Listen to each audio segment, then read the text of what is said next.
Wabarakatuh. Perkenalkan, nama saya Mustin SPDSP, Jabatan Pemilik PAUD Kabupaten Bulukumba. Pada kesempatan ini saya akan membawakan satu materi atau peringatan bagi kita semua yang kami beri judul meningkatkan pemahaman pendidik PAUD di Kabupaten Bulukumba. Ibu-ibu yang kami hormati, bahwa anak usia dini itu merupakan anak yang berada pada proses pertumbuhan dan perkembangan yang bersifat unik. Mereka lahir dengan keunikan dan karakter yang berbeda. Pendidikan anak usia dini merupakan pijakan atau dasar pendidikan awal yang diperoleh anak setelah pendidikan keluarga dan perjalanan awalnya untuk berkembang dan berperan di masyarakat.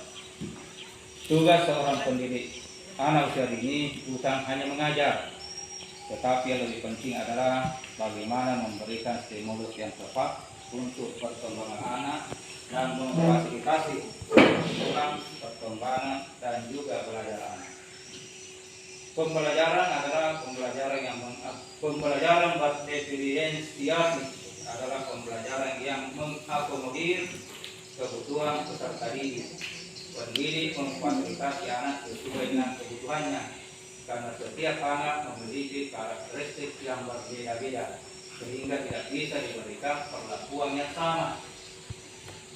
Namun perlu diingat bahwa dalam menerapkan pembelajaran, pendidik perlu memikirkan dan merancang pembelajaran yang variatif, karena masing-masing anak berbeda-beda sifat dan karakternya, sehingga perlu dikondisikan dengan kebutuhan, gaya dan minat belajar dari masing-masing peserta didik.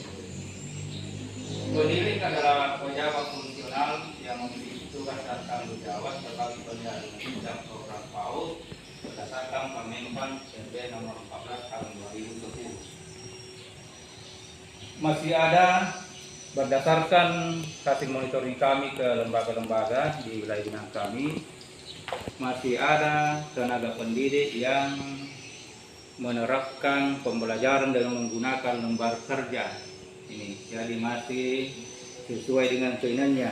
Dengan cara tersebut anak terlihat cepat bosan dan lebih memilih meninggalkan ruangan dan bermain di luar. Bercermin dari kondisi tersebut, sebagai seorang pendidik harus mampu mencari solusi sebagai upaya menciptakan lingkungan belajar yang berkualitas dan menyenangkan bagi peserta didik. Salah satu upaya yang dapat dilakukan oleh pendidik adalah memberikan pembimbingan dan pendampingan kepada pendidik, khususnya tentang penerapan implementasi kurikulum merdeka. Pembelajaran menyenangkan di PAUD, maka pendidik memberikan pembimbingan dan pendampingan langsung kepada seluruh pendidik di binaan masing-masing. Untuk melakukan pendampingan, maka pendidik diharapkan untuk mencari strategi yang tepat untuk mengadakan pembimbingan di wilayahnya masing-masing. Untuk itu saya selaku pendidik mencoba mengambil strategi satpam. Satpam di sini bukan security, tapi satpam itu adalah akronim dari S, itu selalu tampil ganteng, berwibawa dan ceria. Itu pendidik dalam menerapkan pembimbingan harus ceria, ganteng. Apalagi kalau kita ini sebagai pendidik memang paling ganteng di wilayah karena kita harus laki sendiri, jadi selalu tampil ganteng. Kemudian A, apapun kondisinya pendidik selalu siap. Jadi itu tadi saya katakan, kalau ada kebutuhan di pendidik, jangan suka-suka, silakan menghubungi. Selalu siap kapan dan di mana saja. Kemudian T, itu tugas dan tanggung jawab yang menjadi paling utama. Jadi tugas kami tetap mengutamakan daripada yang lain. Perkara insentif itu soal belakang, tapi kalau ada tidak ada masalah. Yang penting tugas lancar. Kemudian A, apapun masalahnya pendidik punya solusi. Jadi kalau apapun masalah di lembaga ibu-ibu, tanya saja pendidik, mungkin pendidik dapat mencari solusinya.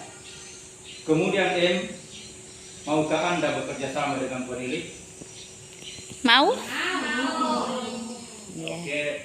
Jadi setelah melakukan pembimbingan, selanjutnya pendidik melakukan pendampingan dan observasi langsung ke pendidik di lembaga binaannya masing-masing. Kemudian menyangkut masalah peranan guru PAUD, yaitu sebagai fasilitator dalam proses belajar anak di sekolah, baik itu sebagai pengasuh dengan penuh kasih sayang dan sentuhan lembut untuk perkembangan emosi dan kognitif anak. Yang kedua, berperan dalam bentuk karakter anak. Yang ketiga, berperan dalam perencanaan. Kemudian berperan dalam menyampaikan informasi, pengetahuan dan pemahaman tentang berbagai hal kepada anak didik dan kepada orang tua peserta didik. Dengan melihat beberapa peran guru PAUD, maka seorang guru PAUD perlu: satu, memiliki pengetahuan dan keterampilan tentang stimulasi pertumbuhan anak usia dini, memiliki kemampuan untuk mengedukasi orang tua peserta didik maupun anak didik tentang praktek baik dalam kehidupan sehari-hari, memiliki kemampuan dan pengelolaan sumber daya. Kemudian guru PAUD perlu memiliki kemampuan deteksi antara lain. Guru PAUD sebaiknya mengetahui kategorisasi tinggi badan anak, ideal menurut usia dan jenis kelamin. Itu tadi yang akan diupload, itu harus mengetahui bahwa si A itu menjadi sekian, berat badannya harus sekian. Maksudnya harus mengetahui kategorisasi. Kemudian mengetahui kategorisasi lingkar kepala anak menurut jenis kelamin dan jenis usia. Kemudian kesimpulannya bahwa guru PAUD merupakan bagian dari masyarakat dan pemerintah harus mampu mengedukasi dan menyampaikan informasi berbagai hal kepada orang tua peserta didik dan masyarakat. Kemudian dampak pelaksanaan.